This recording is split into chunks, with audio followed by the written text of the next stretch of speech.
Ngayon pong umaga, ang ating pong pinakatema is a prayer request. Sabihin nga po natin, prayer request. May prayer request po ba kayo? Ayan. So, ang structure po ng ating mga pag-aaralan ngayon, sa verse 1 po, yung first structure po natin, ano po, yung the spiritual and political condition of Israel. Ayan. Pangalawang structure, verse 2 hanggang verse 7, is the angel of the Lord appeared to the wife of Manoah and gave the message of good news to Israel. And pangatlong structure po ng ating pag-aaralan sa verse 8 and 14, God answered the prayer request of Manoah.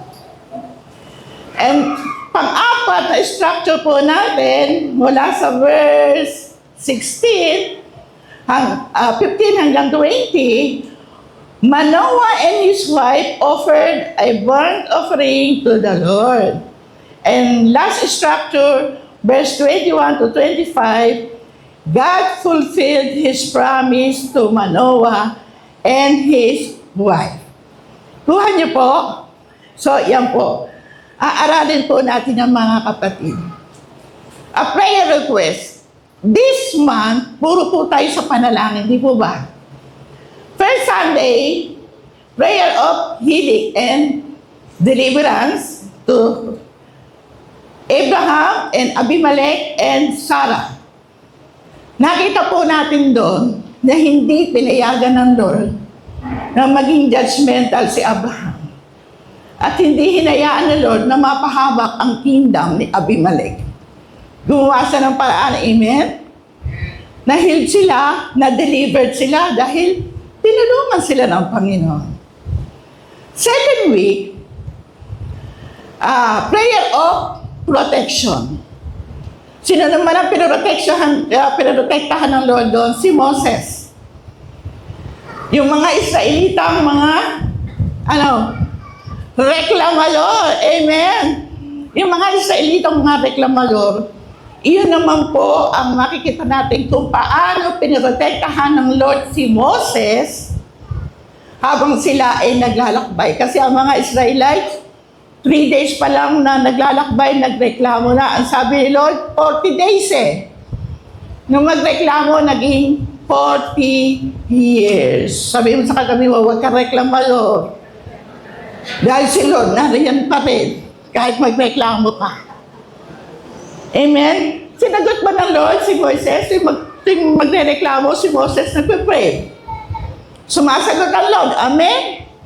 Pati yung burden ni Moises na kaya ko ba mag-isa ito? Hindi. Anong sabi ni Lord? Pumili ka ng 70 dyan na bibigyan ko ng espiritong kamukha mo. Naprotektahan ba ng Panginoon si Moises at ang mga Israelita noon? Yes.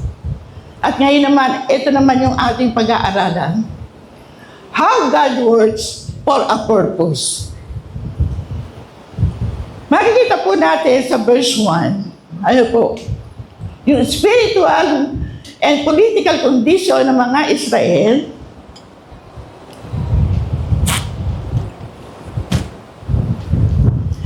sila po ay lagi silang nakakagawa ng kasalanan laban sa Diyos. Basta namatay ang kanilang leader, gawa uli sila ng kasalanan. Sa ilang panahon, na lahat na namatay, alam ko, 13 na eh. 12 o 13 na ang mga hukom, ang mga leaders na nilagay sa Israel that time. Basta namatay ang mga Israelite, nagbabackslide din. Pero tingnan po natin mga kapatid, ano ang ginawa ng Diyos? Sila ipinasako sa mga Pilisteo. Ang mga Pilisteyong ito, mga kapatid, sila yung mga famous for their long-standing conflict with the Israelites. Minsan pala, hinahayaan ni Lord na dalhin ka doon sa ganong bagay para makita kung sino ang Diyos na lumikha sa mga tao at kung sino ang Diyos na nariyang sumasama sa atin. Amen. So, tingnan niyo po. In verse 2, nagkaroon po ng annunciation. Saan? Doon sa town of Sora. In verse 2, sabi diyan, there was a man named Manoah, at siya po ay member of the tribe of Dan. At ang Manoah ito, sabi diyan, his wife had never been able to have children. Tingnan nyo ha, tingnan nyo po yung galaw ng Diyos dito. Yung announcement o annunciation doon sa lugar ng Sora, ano po, na nahandun si Manoah na walang anak. Bilhin nyo sa lugar na walang anak, doon nagkaroon ng pagkilos ng Diyos. Tingnan po natin sa verse 3. Pagdating sa verse 3, sabi niyan, the Lord's angel appeared to her and said, sabi niyan, you have never been able to have children, but you will soon be pregnant and have a son. Kaya bang gawin ng tao yun?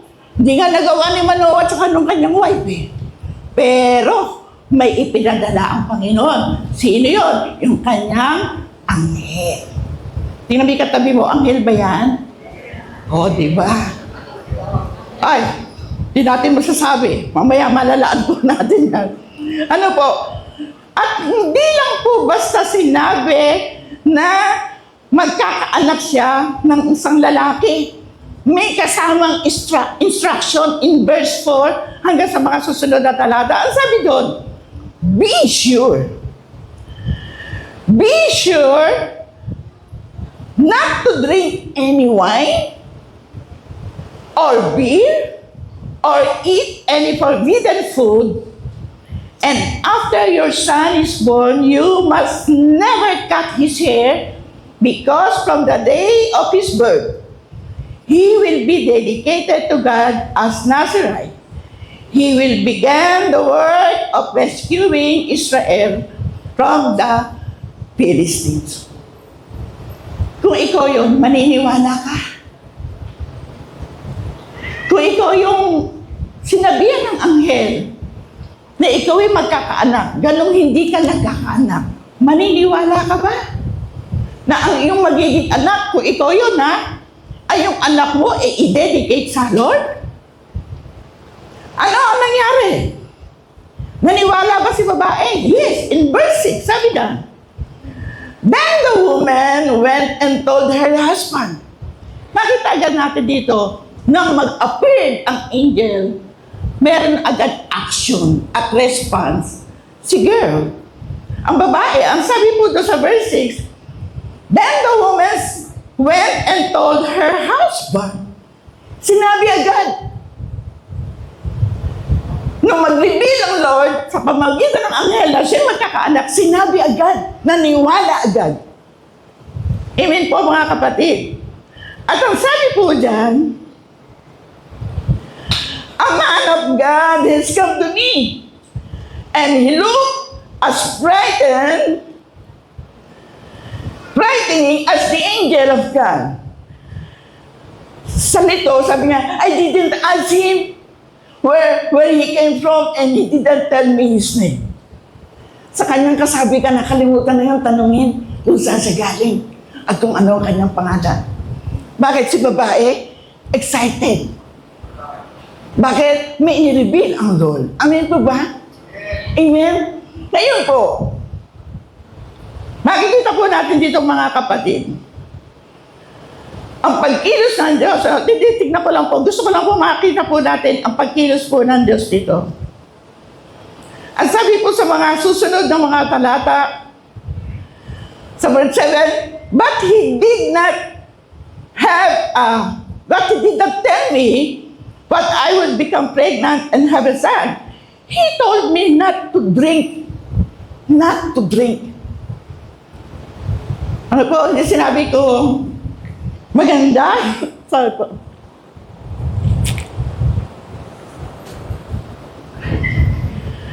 Ang instructions sa kanya para sa kanyang sarili. Now, not to drink, ano po? Any wine or beer, or eat any forbidden dedicated to God, because this child is dedicated to God as a Nazirite as long as he lives. Ang Nazirite, sila po yung mga mahahaba ang buhok.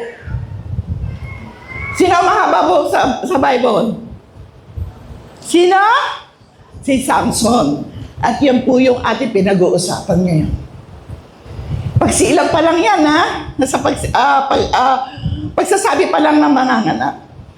At makikita po natin dito na ang babae ay magsabi sa kanyang asawa, tumatakbo na nag-report, uy, nagpunta ang anghel, sabi magbubuntis ako. At hindi lang yun. May instruction pa sa sinabi, huwag akong iinom ng alak, huwag akong iinom ng anumang bawal na pagkain, pagkat ang sanggol na isisilang ko'y itatalaga sa Diyos. Excited. And verse 8, makita po natin what Manoah did. In verse 8, sabi dan, then Manoah prayed to the Lord. At tingnan niyo po, ang kanyang tinanong, please Lord, let the man of God that you sent come back to us and tell us what we must do with the boy when he is born. Nung magsabi si babae kay Manoah, naniwala din agad si Manoah. Kaya nang siya'y manalangin, nagtanong siya na pwede bang bumalik uli yung nagpumausap sa kanyang asawa. Ayun na yung request. Ayun na yung request dito, ano po? At makikita po natin dito, ano ang ginawa ng Panginoon sa verse 9. God did what Manoah asked, and his angel came back to the woman while she was sitting in the field. Her husband Manoah was not with her. So she ran at once and told him, look, the man who came to me other day has appeared to me again. Dininig ng Panginoon si Manoah. Amen. Dininig ng Diyos ang kanyang request. Amen. Dininig ng Diyos ang kanyang request, hindi sa kanya. Kanino? Doon sa kanyang asawa uli. Meron palang tugon na panalangin. Minsan, hindi sa iyo ibibigay ni Lord. Sa iba. Tulad dito, si babae, doon ibinigay uli. Pinakita uli, kaya ang nangyari uli dito sa babae, bumalik uli sa asawa niya, look, the man who come to me the other day has appeared to me. Come again. Si Manoah nag-pray, kay babae sumagot si Lord, nagpakita. At kahit hindi si Manoah mismo ang pinagpakitaan, tingnan niyo po yung verse 11. Kung ano ang response ni Manoah. Ang sabi po dyan, Manoah got up and what? Followed his wife. Napakagandang pagkilos ng Diyos sa isang taong nananampalataya na merong excited, tumutugon, tumatakbo, natutuwa. Ang Diyos sumasagot agad.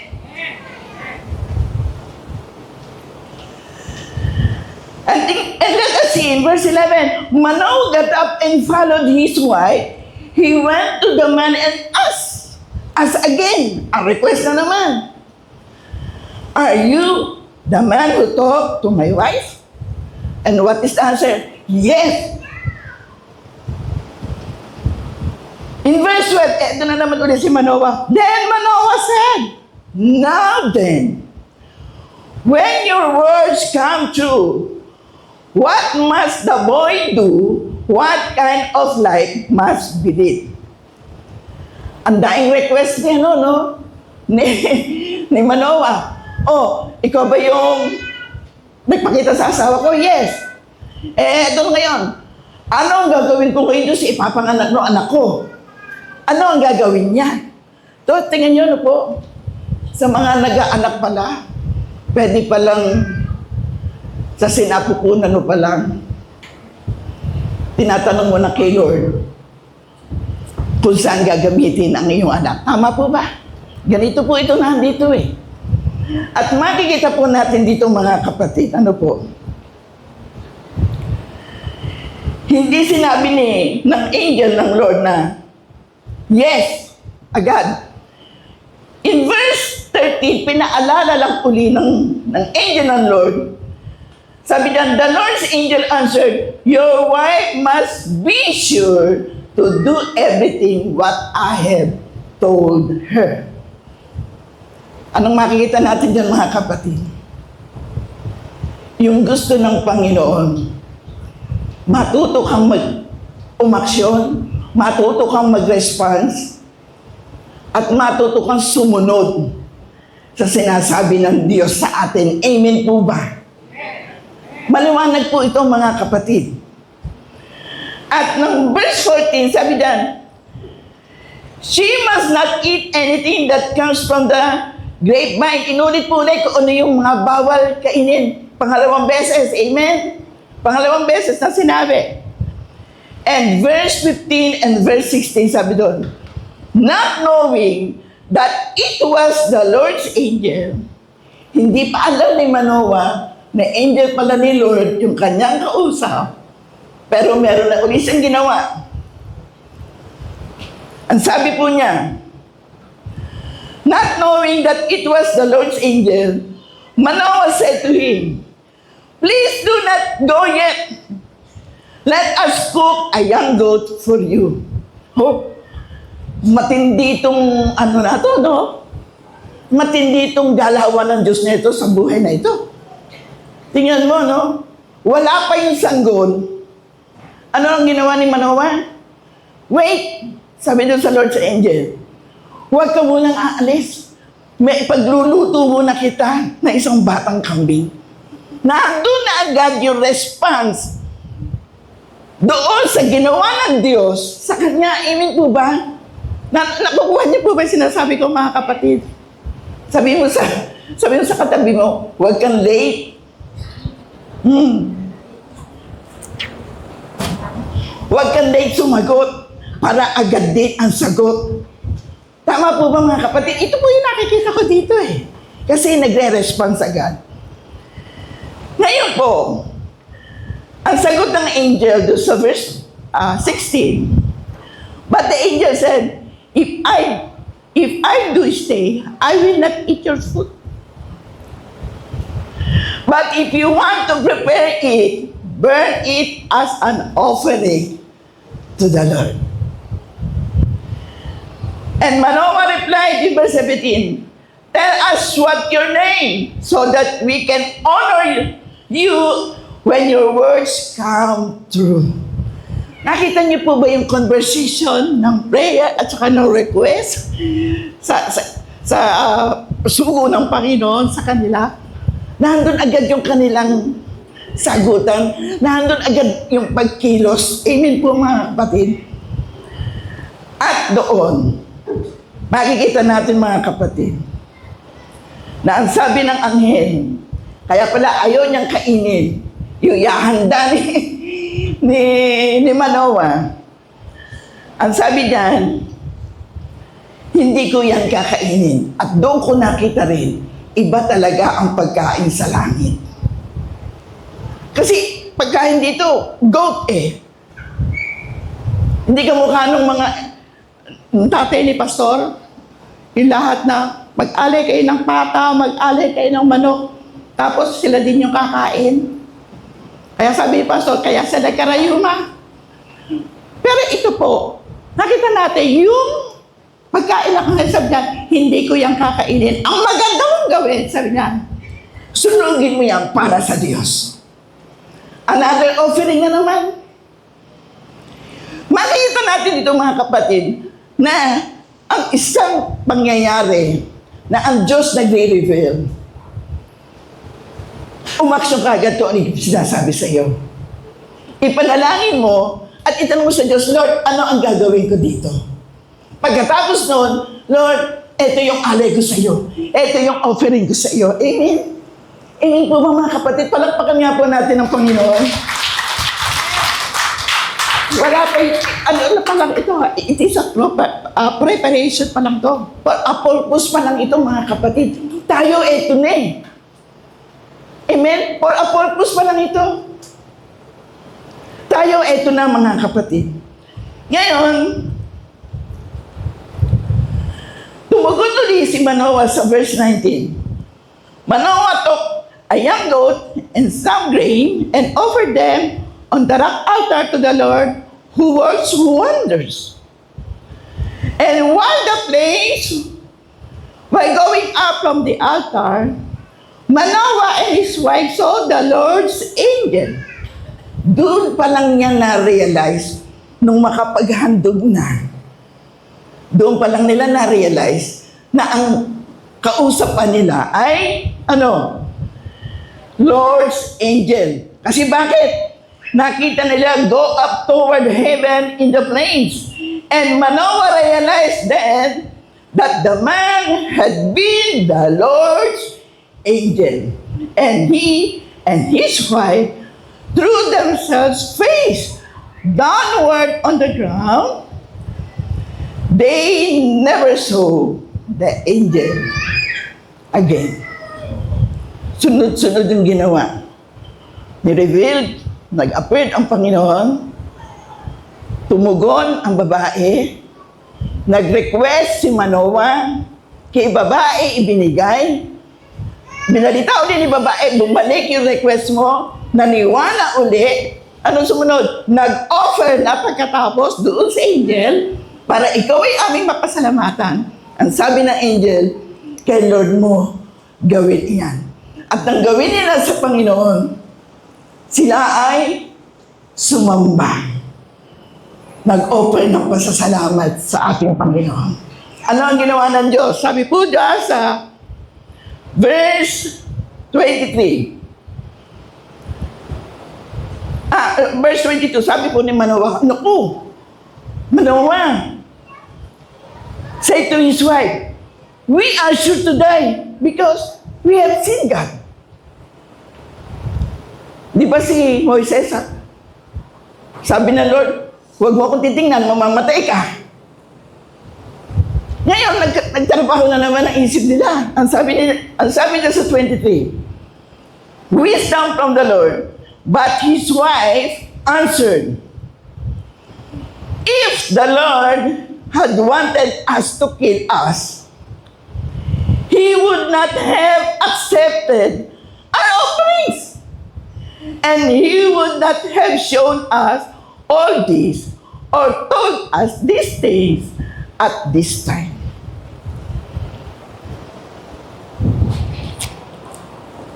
Kung nagpakita sa kanila ang Lord, on the spot sana, mamamatay na sila, di po ba? Wisdom from God.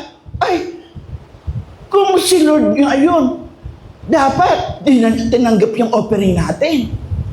Dapat di na natin ginawa yung mga bagay na kanyang inuutos sa atin. Amen mga kapatid. Ibang klase ito. Ibang klaseng revelation, ibang klaseng pag-appear ng Panginoon sa taong ito. At tingnan po natin ang ating mga sarili. Baka ang Lord ganun din po ang ginagawa sa inyo. Sumasagot siya sa mga panalangin sa iba pa na ibinibigay para mapakita sa ating lahat ang Diyos ang gumagawa sa ating kalagitnaan. Amin po ba? Ano nangyari sa verse 24? The woman gave birth to a son and named him Samson.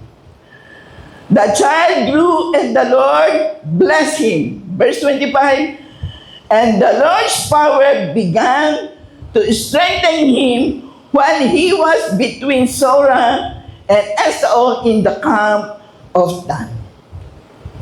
Ayun na, doon na ayun na si Samson, ang pang-14 na hukom that time. Kaiba, di po ba?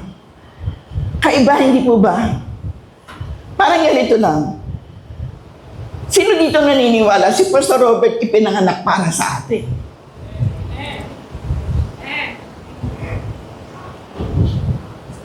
Kasi ito, wala pa eh. Ipapanganak pa lang eh. Amen po ba mga kapatid? Yung asawa mo ipinanganak para sa iyo. Yung mga anak mo ipinanganak yan para sa atin. Amen. At kayo ipinanganak kayo lahat para sa ating lahat, para sa Diyos. Amen po ba mga kapatid? Nakita po ba natin yung result? Nangyari. Ginawa ng Diyos kasi may action sila. Yung nireveal ng Lord, nung pag-appear ng Lord, sumunod agad sila, amen, with excitement. Sabihin mo sa katabi mo, with excitement. Oo. Kailangan may excited tayo kahit parang, hindi nga ako nagbubuntis, mga anak ako. O, di po ba? Parang hindi ka panipaniwala, pero ang Diyos may ginagawa. Amen po mga kapatid. May ginagawa ang Diyos. Di ba doon sa awit? Even when I don't see it, He is still working. Ano yung kata na yun? Even when I don't see it, you're working. Even when I don't feel it, you're working. He never stop. He never stop working. Amen po ba mga kapatid? Amen. Sabi mo sa katabi mo, ang Diyos hindi pa tapos. May laban pa tayo. Amen. Tingnan po natin ngayon ang outline ng ating pinag-aaralan ngayon mga kapatid. Number 1 po natin makikita dito. God will provide a good leader to save our country. Amen po ba? Tumo, pati pagbubuntis, pinili ng tao kung sino yung ipapanganak para doon sa good leader, para kay Samson. And we believe, yung mga batang nandito, kanina, pwede sila yung inihahanda ng Diyos doon sa mga prayer request natin. Amen po ba? Hindi man natin nakikita ngayon. Mga kapatid, maniwala ka, may gagawin si Lord. Hindi mo kaya sanggain ang kayang gawin ng Diyos dahil sa iyong makapangyarihan. Amen po. Ano po sabi doon sa verse 5? Basahin nga natin. And after your son is born, you must never cut his hair, because from the day of his birth, he will be dedicated to God as Nazarite. He will begin the work of rescuing Israel from the Philistines. Mga kapatid, sabi ko, Lord, si David kaya? Yung apo ko kaya? Habang nag-aaral akong gano'n, katanungan akong gano'n eh. Si David ko kaya? Si JM ko kaya? Si Faith ko kaya? Saan mo sila gagamitin? At ano ang gagawin ko sa mga apo ko nila? Di po ba? Sabi mo sa katabi mo, huwag mong limitahan. Ano ang gagawa ng Diyos? Kala natin ganyan lang yan. Katulad ng asawa ko, tatanod-tanod lang sa barangay, magiging konsihal pala. Amen po ba mga kapatid? Ganun lang po kasimple. Kuminsan, hindi natin nakikita, pero ang God is still working. Amen? Pangalawa, God will answer your prayer request. Hello? Ano po sabi doon sa verse 9? Basahin po natin. God did what Manoah asked, and his angel came back to the woman while she was sitting in the field. Her husband Manoah was not with her. Ano po? Sumagot ang Lord, hindi kay Manoah, sa babae. Kaya yung asawa mo, huwag mabaliwalain yan. Baka nahandyan ang sagot, hindi mo nakikita kasi ang gusto mo, yung gusto mo masunod. Amen? Kaya tumatagal tuloy. Di po ba? Pray tayo ng pray, Lord! Ang aming bansa, ayusin niyo po mga leaders namin. Eh bakit ngayon nagkakagulo? Ang gulo ng ating bansa. Ang gulo! Nakakatakot panoorin. Nagkakaputukan na sila sa loob ng Senado. Eh sabi ko, Lord, hindi pa ba sinisilang yung leader na mamumuno sa aming bansa or meron nang inilalagay dyan, inaayawan mo kasi pera-pera lang yan eh. Sabi ni Pastor Larry, paano hindi maghihirap ang Pilipinas? Nariyaan ang mga lingkod ng Diyos na nag-o-offer maglingkod. Hindi ninyo ibinoto.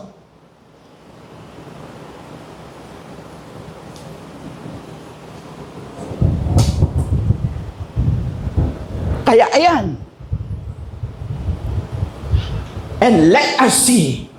Dahil ngayon, meron na tayong insight na binibigay si Lord na dapat pala sumunod agad tayo, may action agad tayo sa mga pinapagawa sa atin ng Lord. Amen po ba?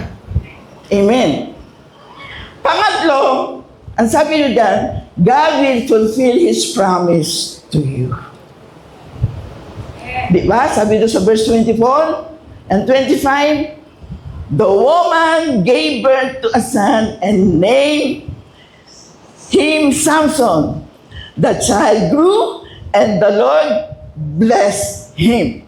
And the Lord's power began to strengthen him while he was between Sora and Esau in the camp of Dan. Palakpakan nga po natin ang Panginoon.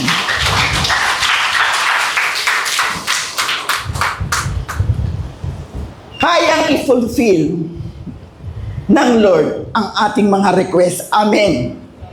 Sabi mo sa katabi mo, mag-intay ka lang. At higit sa lahat, matuto kang sumunod. Ang instruction. Mag-handle ka ng Bible study. Ayaw mo.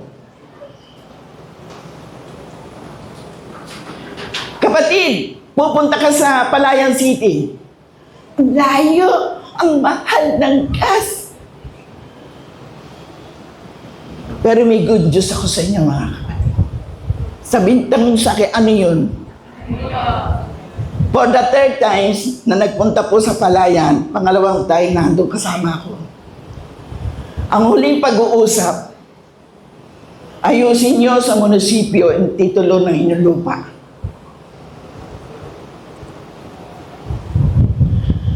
Sa Nueva Ecija.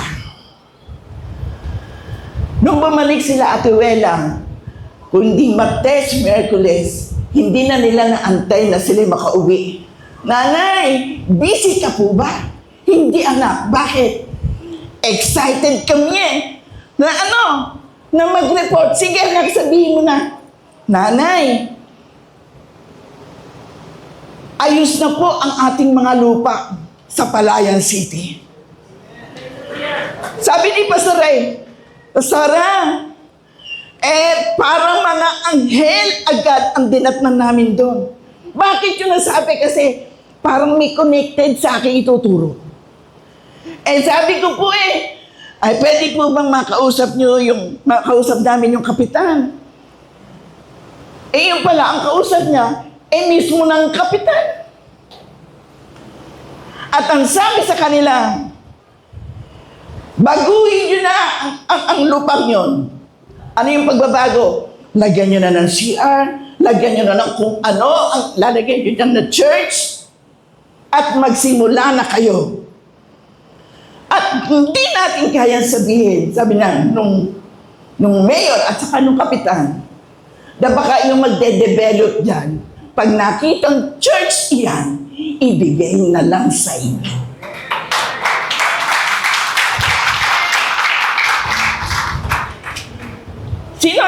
Sino nagpe-pray para sa Nueva Ecija, sa Palayan City? Sinagot ka na ng Panginoon. Ang tanong, sino ngayon ang dadaling doon? Alam ko si Pastor Charlie. Taas kamay, gusto. Ako gusto ko yun eh. Sa totoo lang, unang punta po, wala pa sila Pastor Robert. Sabi ko, parang ang sarap pumunta dito. Kasi bakit? Yung pagkatawag sa ni Lord, magagawa mo, kaya ka excited. Amen.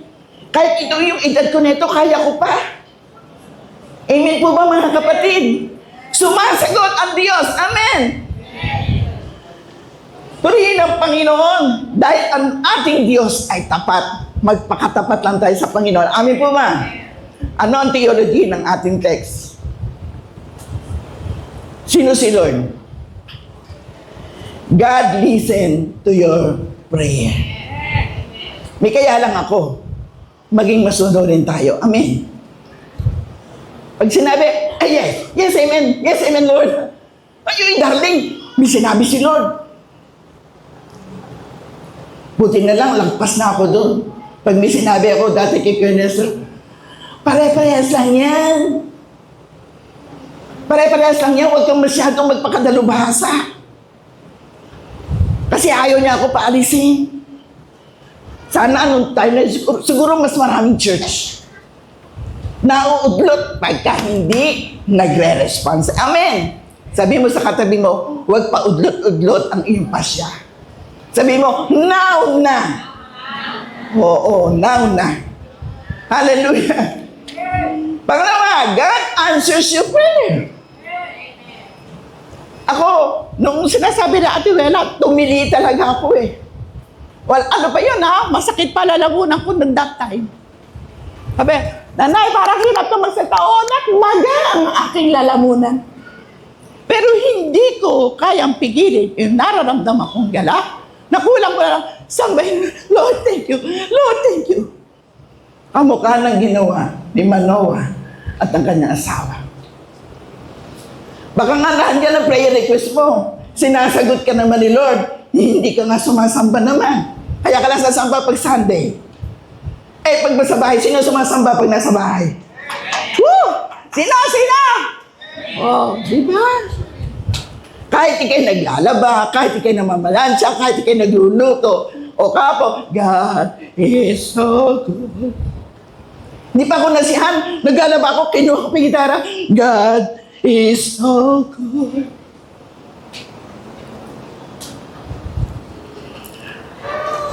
Sumasagot sa ating panalangin ng ating Panginoon. Amen po mga kapatid.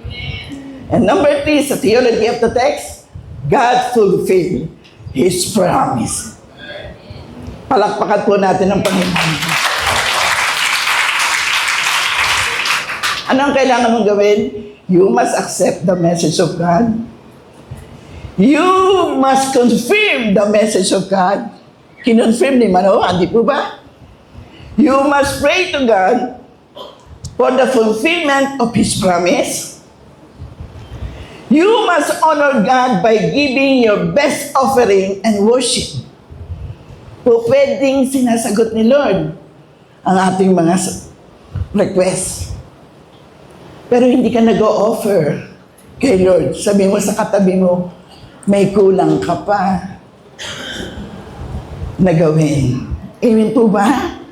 Amen? Amen? Kahit nga sa dedication ng bata pinag-offer din si Maria at saka si Jose, di po ba? Sa lahat ng gawin na handun yung offer, pag-o-offer mo para kay Lord. Amen po ba?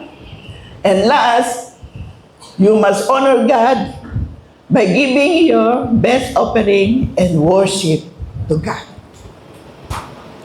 God fulfilled His promise. Binigay niya si Samson. Amen po ba mga kapatid? Kung nais mo kapatid na ang ating bansang ito, dito o maging dito sa church, magkaroon at mag-provide ng great leader, anong gagawin mo? Anong gagawin mo? Mag-pray. Mag-request ka.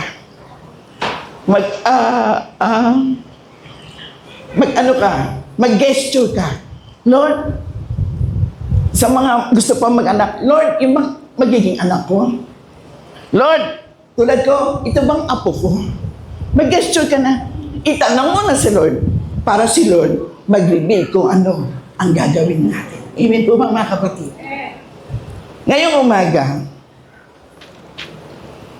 nais ko po na sama-sama nating ipanalangin na magkaroon tayo ng good leader para sa ating bansa. Nasa kaguluhan, lahat po tayo alam natin ang nangyayari ngayon. At meron pong isang awitin na sinasabi doon na, God, you're so good. Parang hindi po kayo naniniwala na ang ating Diyos napakabuti. Amen? Inaanyayahan ko po kayong lahat tumayo.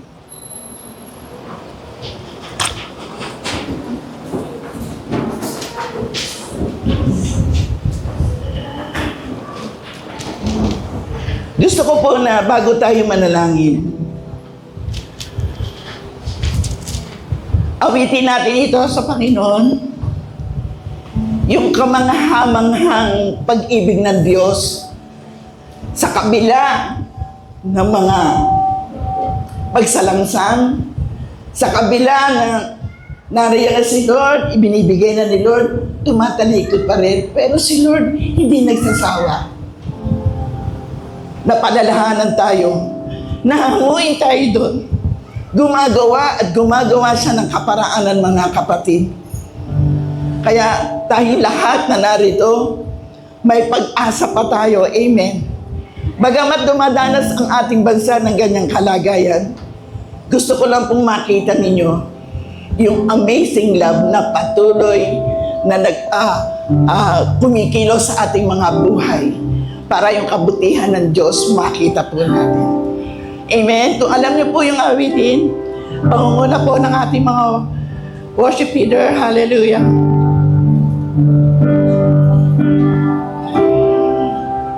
Hallelujah. Amazing love that welcomes me, kindness of mercy. Yes, Lord. That poured with love, wholeheartedly, my soul undeserving. God, you're so good. Hallelujah. Kung gaano kabuti ang Diyos sa iyong buhay, taas mo ang kamay mo sa Panginoon. You're so good. You're so good. Once again, let us sing, God, you're so good. God, you're so good. God, you're so good. God, you're so good. You're so Hallelujah. Hallelujah. Once again, God, you're so good. Hallelujah. Hallelujah. You're so good. Napakabuti. God, you're so good. Hallelujah. Hallelujah. God, you're so good. Hallelujah. Yes, Lord. You're good. Hallelujah.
Hallelujah.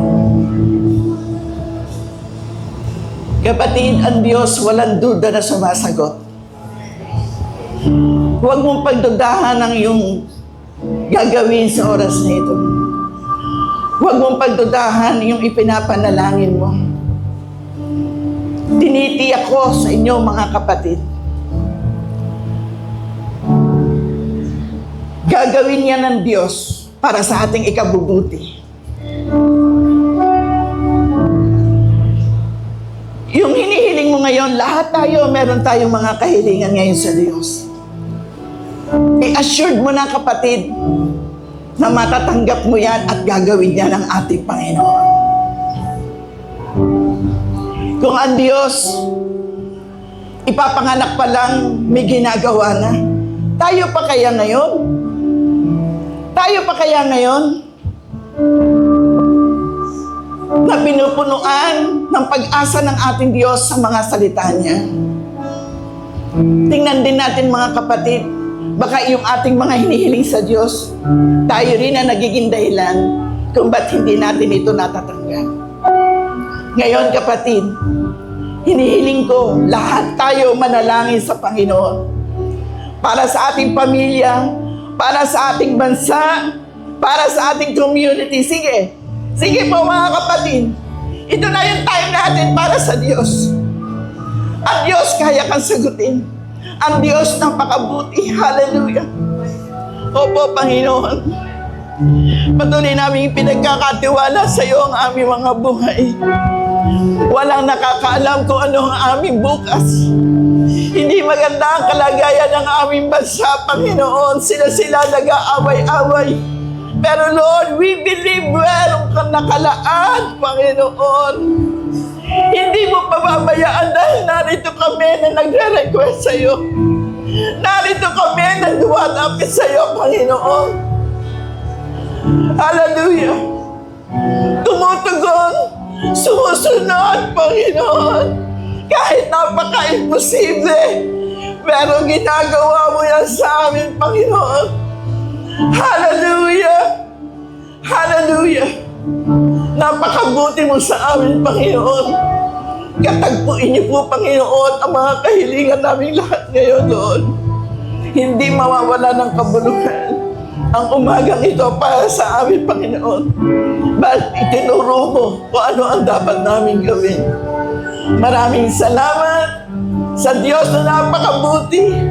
Maraming salamat sa Diyos na tumutugon sa aming mga panalangin. Sa iyo po lahat ng papuri. Sa iyo po lahat ng pasasalamat. Sa pangalan ni Jesus, sa lahat po ay magsabi ng Amen and Amen and Amen.